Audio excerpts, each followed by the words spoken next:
Programang ito ay rated SPG. Striktong patnubay at gabay ng magulang ang kailangan. Nagmamadali na nga si Senyorita Bettina na maikasal si Catherine at ang huwad na si Jesus.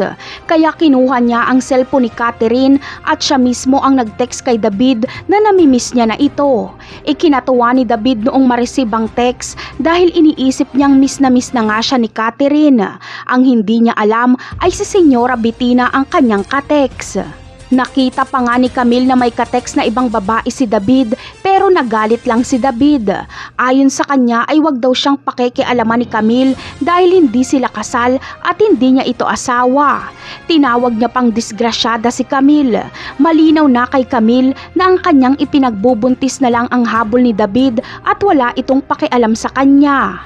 Sa kabilang banda naman ay nakita nga ni Senyora Bettina ang video call ni Camille kung saan inupakan ni Tanggol ang snatcher.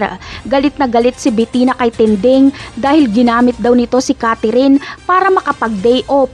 Dinala daw ni Tinding si Catherine sa delikadong lugar. Tumanggi si Tinding at sasabihin ni Catherine na siya ang nagpasama kay Tinding at walang kasalanan si Tinding.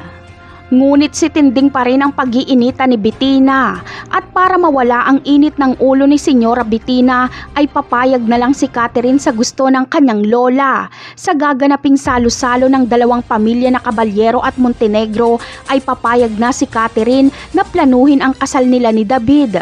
Basta ang kapalit nito ay wag sisantihin ng kanyang lola si Tinding. Kaya masayang-masaya si Bettina dahil tuloy na ang kasal. Masayang-masaya din si David.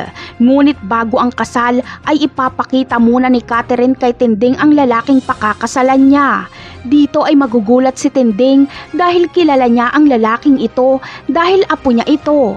Kaya si Tinding ang magliligtas kay Catherine para hindi ito maikasal sa huwad na si Jesus. Ibubunyag niya si David sa mismong kasal nito.